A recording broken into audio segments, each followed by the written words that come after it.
Today is a beginner video for rainbow cakes. I'm going to talk about rainbow cakes, backgrounds in general, sponging, and even go into some stenciling and how to layer up paint when face painting. I get this question a lot. So this will be a pretty comprehensive video, really good for beginners. So if you are a beginner, stay tuned, and I'm going to go over lots of information in this video.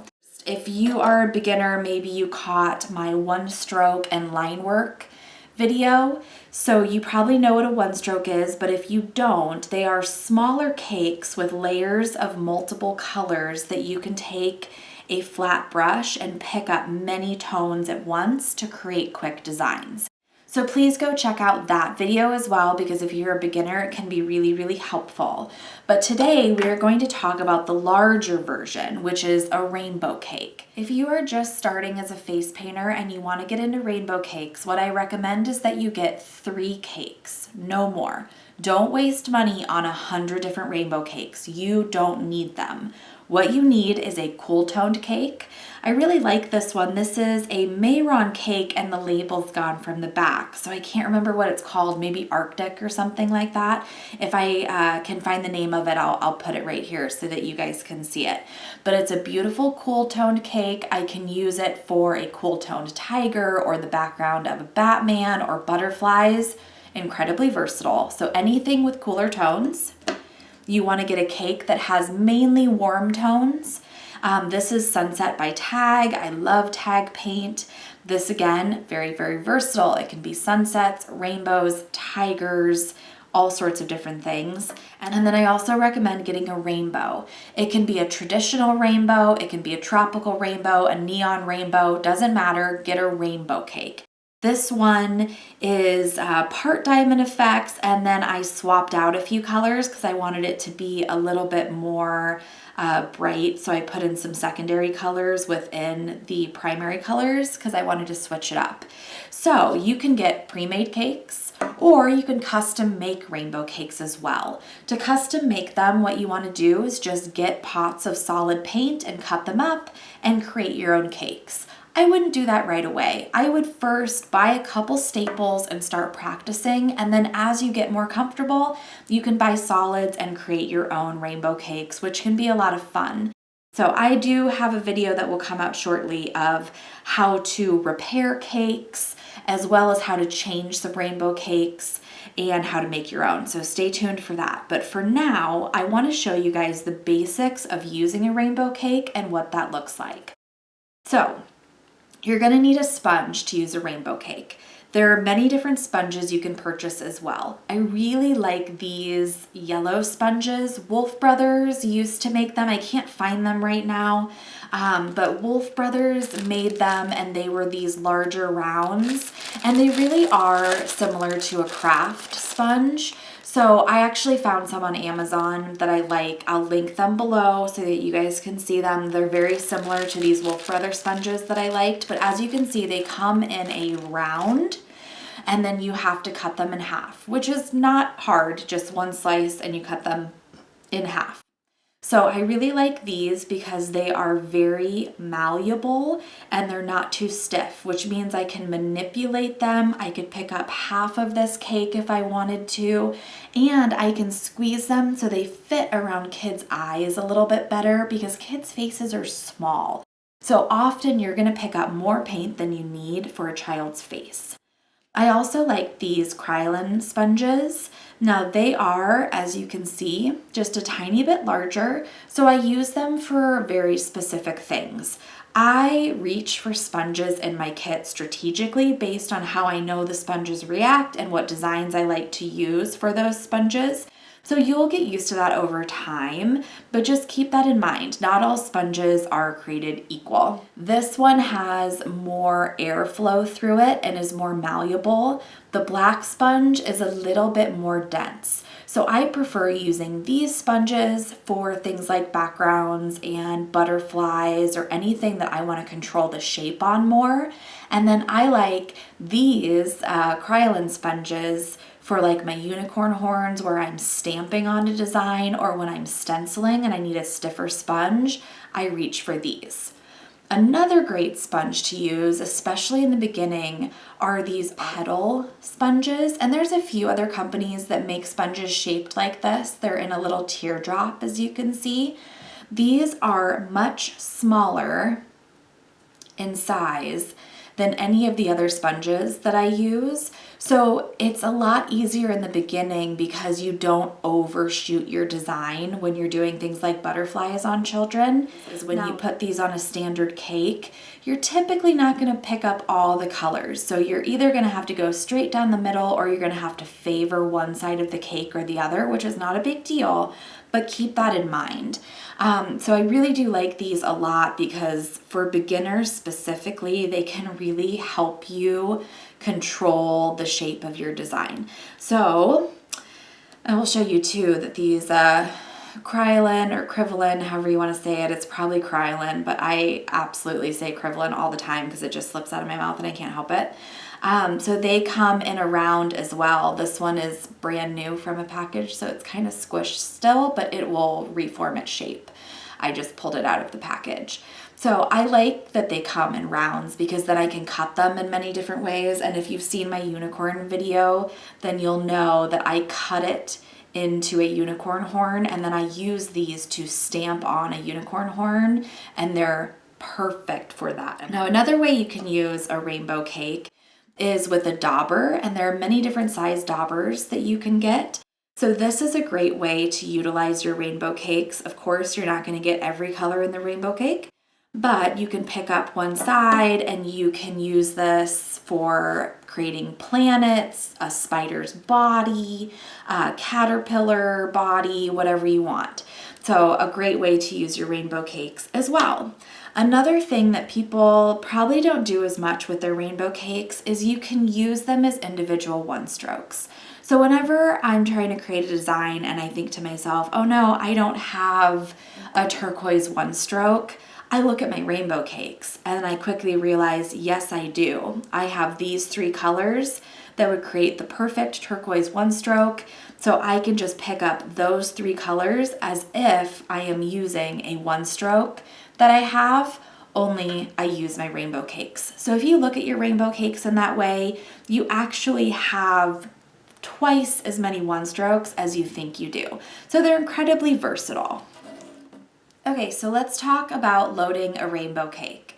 You can either spray the rainbow cake or the sponge or both. Every painter does this a little bit differently. You do want a spray bottle, something that's going to create a nice mist and not a solid stream of water coming out. You know, think of it as like you're misting like a plant or something. That's the kind of spray bottle you want. Some painters do not like spraying the paint because the water does soak in if you get it too wet, and it can be a little harder to control to spray the paint. So a safe bet starting out is to actually mist your sponge instead of your paint.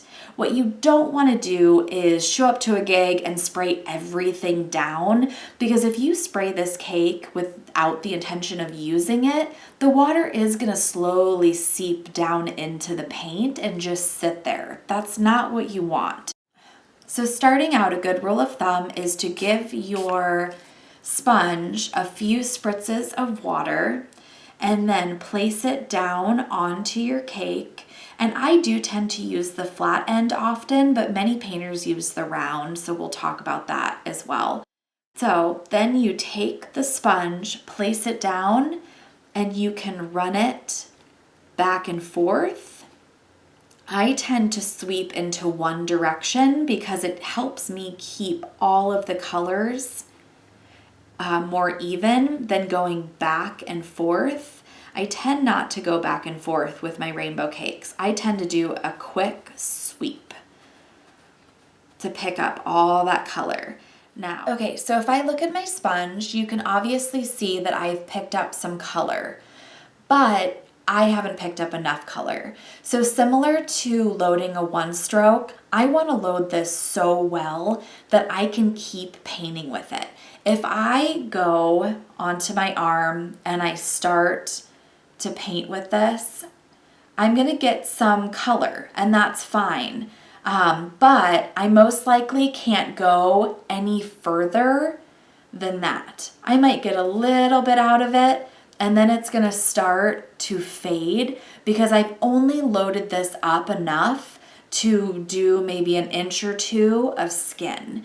So what I prefer to do is to continue to load my sponge until it's so well loaded that I could do an entire butterfly or an entire tiger face or an entire arm. So what I'm gonna do, and I'm used to doing this. This is how I do it. I always spray my cakes, and I know how much I want. Hold it horizontally and not vertically, because then it's gonna run. And then I quickly go in and I start to pick up that color until it's absorbed. So think of it as you have sprayed your cake or your sponge, and now once the moisture starts to become absorbed, you get that kind of pulling feeling. That's when you know you've soaked up all the water and it's time to stop. Either you're fully loaded with paint or you need to do that process again. So don't feel like you're doing something wrong if you have to do it a few times. I will do this maybe 3 or 4 times on the job until I get the sponge loaded as well as I think it needs to be. So that's pretty good. I think I could load it one more time and I'd be even better off. Sometimes too, I'll focus it on the edge if I can tell that I still don't have enough pink picked up on the edge. So I will spray the outer edge, leave the middle so that I make sure I get good coverage on that outer edge. All right, so I think that looks pretty good. So now I'm gonna go back to my arm and I'm gonna see how far I can go with this. So the other thing with rainbow cakes and sponges is I see people dabbing like this to get the paint on. See how I'm just barely pressing that sponge down? I'm just dabbing. That's not what you want. See how there's no coverage? There's no paint coming out? What you want to do is you want to push as if you're squeezing the paint out of the sponge. So I'm pressing and I'm pushing the paint out of the sponge. See the difference? That is a huge difference in coverage. So now as I go around, I can keep pushing and pressing that color out of the sponge. The other mistake I see people make a lot is they think they have to get all the colors down at once. That's not the case. See how I went ahead and I sponged on those warm colors? Now I'm going to go back and I'm just pressing down about half of the sponge with the cool colors. And I'm going to do the same with the cool colors. And then I'm going to go ahead and I'm going to blend them together. So you can actually do this in stages. So I've got really, really nice coverage there and I still have paint on my sponge. So I'm going to go ahead and see how far I can go with this and see how much I can squeeze out. And I'm going to keep doing that. I'm going to go up and then keep pressing. So you want to really squeeze that paint out of the sponge. But look how far I can take this color when I have loaded my sponge very, very well. I am still going all the way up my arm. And if you have these edges of pink that are getting a little funny, what I usually do, like on a butterfly, is I'll take just the pink edge and I'll just go back with the pink. I might rub my sponge over it back and forth to smooth it out, and it gives just a little bit of a better edge. But if you think you're out of paint, you probably aren't. So rotate that sponge, use all of it up, and there we go. I've gone all the way up my arm with one well-loaded sponge. So I could definitely do a top wing, bottom wing, top wing, bottom wing of a butterfly with one well-loaded sponge and a rainbow cake. So another thing I like to do when I have wet paint already sponged onto a butterfly is take my glitter and my glitter spritzer and just go ahead and poof some on while it's wet. This will allow the glitter to stick to the wet paint, and it's just a really nice way to create a glittery background or a glittery base without having to dip your fingers in glitter and glit. I typically load my sponges in stages like that to avoid over saturating my paint like this and then getting too much water and paint on my sponge at once. It not only muddies up my cake, but if I get too much water in my sponge, I'm gonna get a wet consistency that even pools up a little bit and creates bubbles, and that's not what I want. So if your paint is pooling like that, you probably have a little bit too much water and you could be getting your paint too wet. You want a fine line between having good coverage and not getting too wet. If the paint's too wet, it's gonna have this kind of bubbly look to it. Not only will this take way too long to dry, but you're not gonna get that smooth airbrushed finish that you want. It's going to just look really wet, and it'll be impossible to do line work over. So you really want to avoid overloading your sponge with too much water and paint. Okay, so we're gonna go back to rainbow cakes, but I do wanna talk about another way to get this look. And you'll see many face painters don't use rainbow cakes. There's some that exclusively use solid paints and choose to blend those colors together to get this look. I personally couldn't live without my rainbow cakes, but I think you guys should know, especially if you're a beginner, that these aren't a have to. You can absolutely get this effect by using a multitude of different solids. So to do that, you are going to either spray your sponge or your solid with water, the same way we did with the cakes. And this time, instead of using my flat cut edge, I'm gonna use my round edge. So one tip I do have for you guys, if you've been painting for a little while and you're just somewhat new and you're using this edge and you're getting a lot of harsh lines, try using this rounded part of the sponge instead, because right away it will eliminate some of that natural harsh line you're gonna get from this side. So for this part, we are gonna use the rounded edge. And because I only have so many sponges over here with me, I'm gonna use probably one color on this side and one color on this side for this example, and we'll see how we go. So I'm gonna go ahead and spray the outside of my sponge, and then I'm going to dip into this purple tone. And then on the other side of my sponge, I'm gonna go into this Ziva blue, I think it is, which I love. Not all solids are gonna blend as easily as some others, but keep in mind, you guys always want to make sure you're blending colors that would blend together and not get muddy. So if you need to revisit your color wheel, go ahead and do that. But let's just say I wanted a multicolored tiger, and we'll pretend my arm is the top of the forehead and then the bottom of the face, right?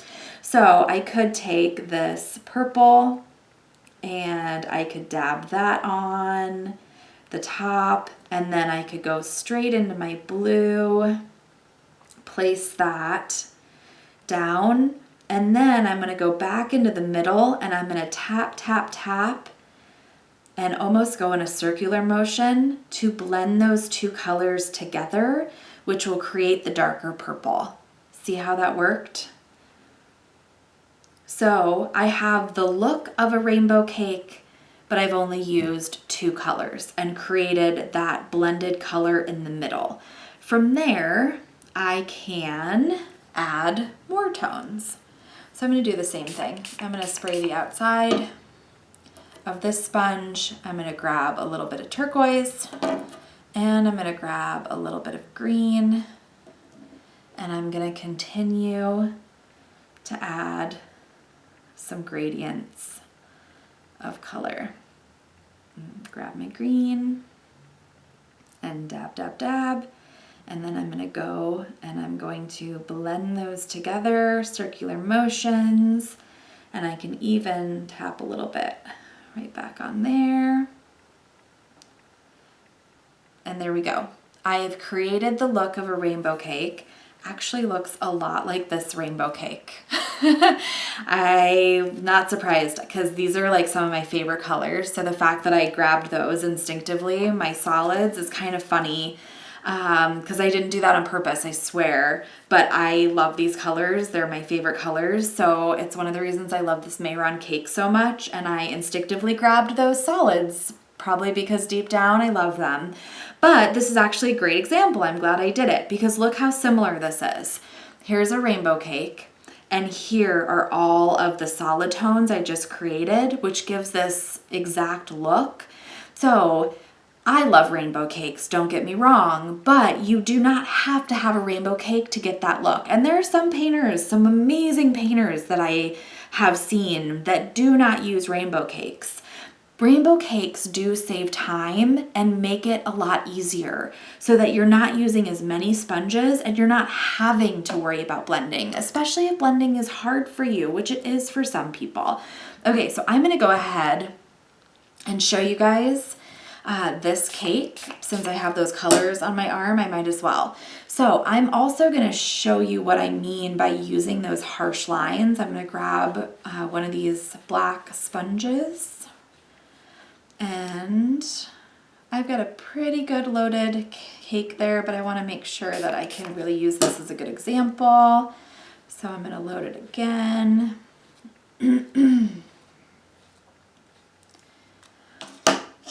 All right, so I want to show you guys the color, what this looks like, because I think it's such a good example. And then I also want to show you guys what I mean by getting those harsh lines. Okay, so using my flat edge of this, and then I go across, and I'm dabbing, dabbing, dabbing. See how I got a perfectly flat line right there? It's not very natural and not very organic. So if you're finding that some of your designs are getting that like harsh, awkward, squared off edge, stop using the flat part of your sponge. Start using the rounded part of your sponge and you're gonna naturally eliminate that. Look how crazy that matches to those. That is insane. I can't believe I did that. That's so funny, but I'm so glad because what an excellent example. Look at that. It's kind of spot on. I obviously have a color obsession. Okay, so I'm gonna actually load the round side of this sponge with the exact same cake so I can show you guys how, especially starting out, this can make a really big difference. Let's see if I can get this part. So see how I had that perfectly flat edge. So now if I do that same cake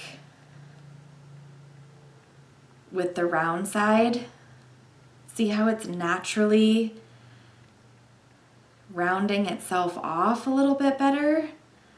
And I don't have, it just turns into a more organic shape rather than a perfectly harsh line. Nobody wants a butterfly to have a perfect squared off corner. That doesn't look like an organic butterfly. So if you're having issues with that, try to flip your sponges and use that rounded side and it can help a lot.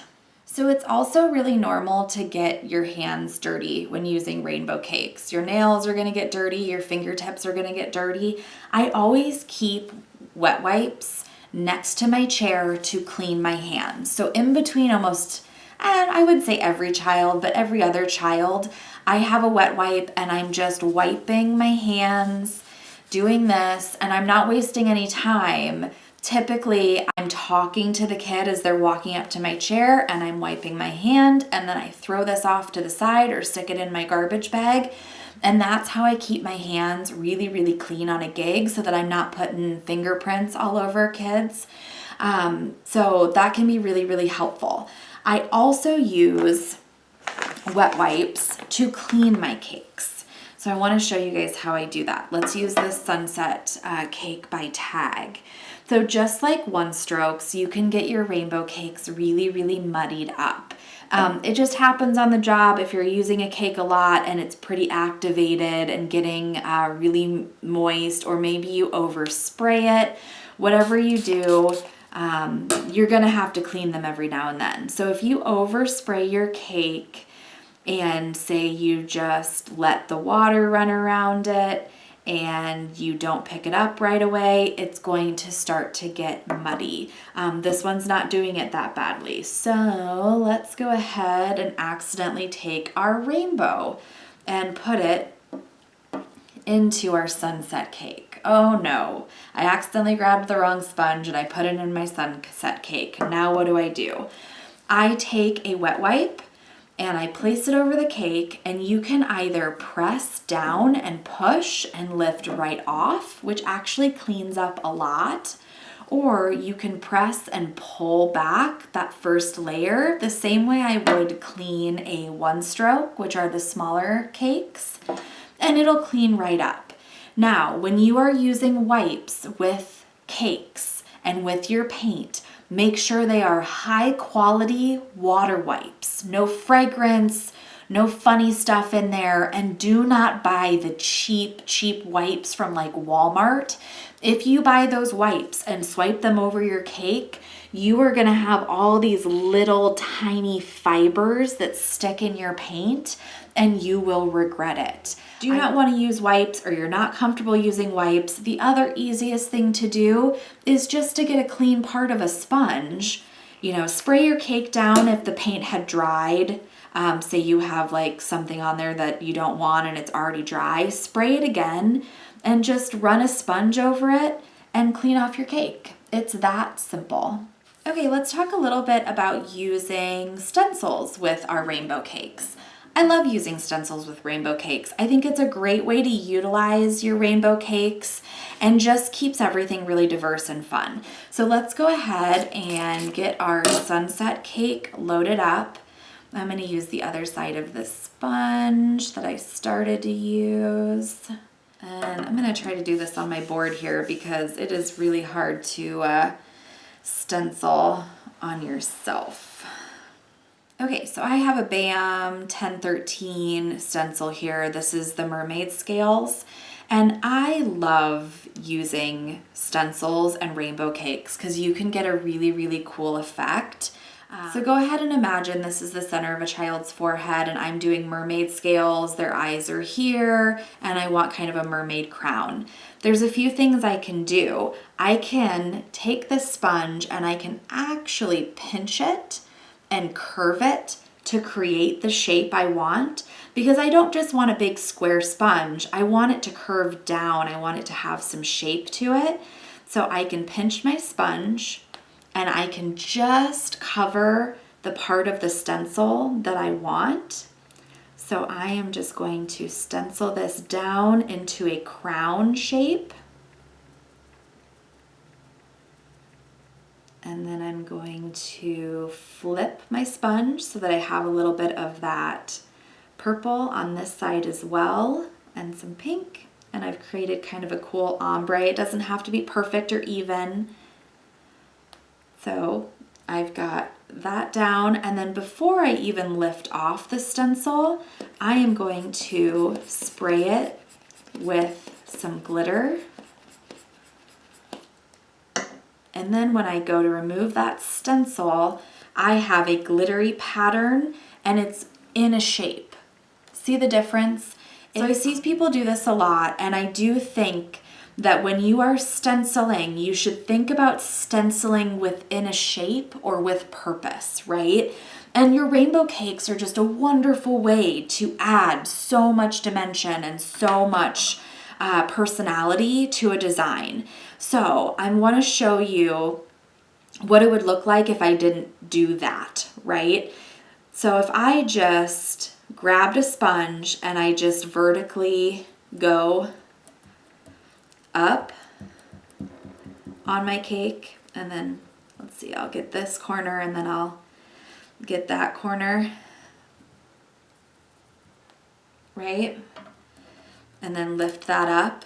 It's fine. It still looks good And you can do that, but the difference between having this block shape on a child's forehead and having this more refined shape on a child's forehead can make a big difference, especially when you're going to surround it with teardrops.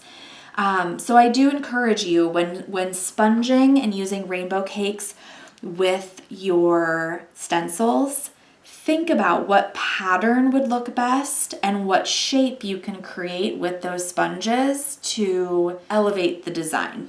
So another way I like to use rainbow cakes is with daubers. So this is a pretty large dauber. I'm going to go ahead and spray my rainbow cake, and I'm going to take the dauber, and I think I'm going to go to this side, and I'm going to load it up just back and forth. And if you see patches of the sponge, you need to load it again and it's too dry. And if you know you're going to this side, try to avoid spraying the whole cake. I'll have to clean that up a little bit later because I'm not going to go in and do it right now. But I can spray just that side of the cake. Go back in with my dauber and load it up. And there we go, that's much better. So I can use this as a great way to create a quick planet or the body of a spider or anything I want. And I do really like using my rainbow cakes for that because it just opens up so many different possibilities of all the different colors I have in my kit. Okay, so now I'm going to talk a little bit about painting over backgrounds and your rainbow cakes. I am going to load up some white. I love Diamond Effects white and black. I've been using it for years. I've used others, but I always go back to my DFX. So I'm going to get this loaded up and I'm going to talk about painting over dark tones and just rainbow cakes and backgrounds in general. I get a lot of messages about this, so I do want to cover it. And a lot of the designs that I do, they don't typically have what you would call backgrounds. What I try to do is color block. So if I know that I'm going to have a design where I want this scaled mermaid element in the center, but I also wanted it to have a blue background, I'm not going to do the blue all over the background and then try to stencil over it. What I'm going to do instead is take that blue, go ahead and get that loaded up.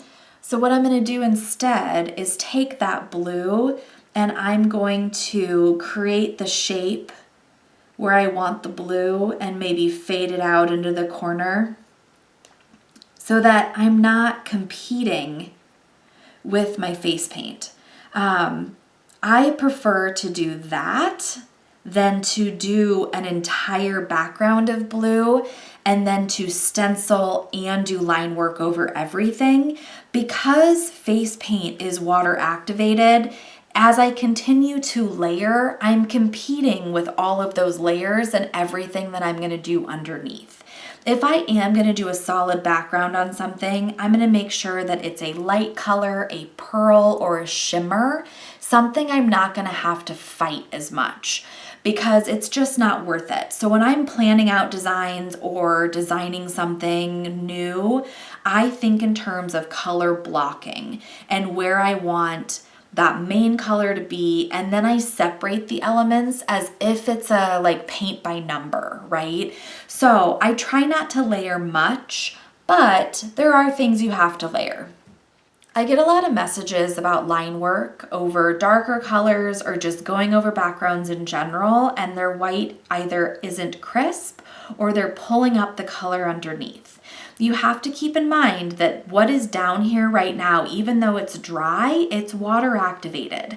So if you then put a paint over it that is water activated, you are in a way activating what is underneath. So there's a couple things you have to make sure. One, that the consistency of your white is nice and thick and creamy. And two, that you are moving quickly. So if I go to do this teardrop, I want to do it fast. If I linger, the chances of me activating what is underneath is that much better. So I'm going to go ahead, move this over here, and grab some more white. And you want to spend time activating your white and making sure that it's nice and creamy and thick. You do not want it too runny. Everyone always says, you want your black to be inky. With white, you want it to be almost tacky and creamy. You still want it to be smooth, but you want it to be nice and thick so that you have really, really good coverage. I love Diamond Effects white. I've tried the Fusion white. I think that's nice. Wolf white is really, really nice as well. But you just want to make sure that you move quickly and that you have really, really good creamy white that has a good consistency so that you get good coverage, especially over those dark colors. If you are spending too much time on that stroke, you are essentially reactivating what is underneath with the moisture on your brush, and you're gonna get a little bit of bleed through. I'm trying to make that happen so I can show you guys. So here, let me water down my white and see if I can get it to happen. So if I water down my white quite a bit, and then I try to do some teardrops, I have that purple starting to show through a little bit instead of having that nice crisp white. So it's really all about the consistency of your white and going quickly. You don't want to spend a lot of time on a teardrop because the longer that brush is on my background, the longer the water is seeping in and reactivating that. So that's what you don't want to do. So hopefully that helps. I get so many messages about this.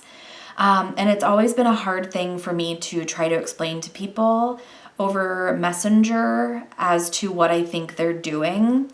So I hope you guys who asked me that see this video and that it can help. So, and I'm hoping the camera is picking that up a little bit because these are basically purple now, these strokes, and these are still bright white. So I'm going to go over the purple here so you can see. So nice and fast strokes, thick white, and I don't have any bleeding coming through. So there we go.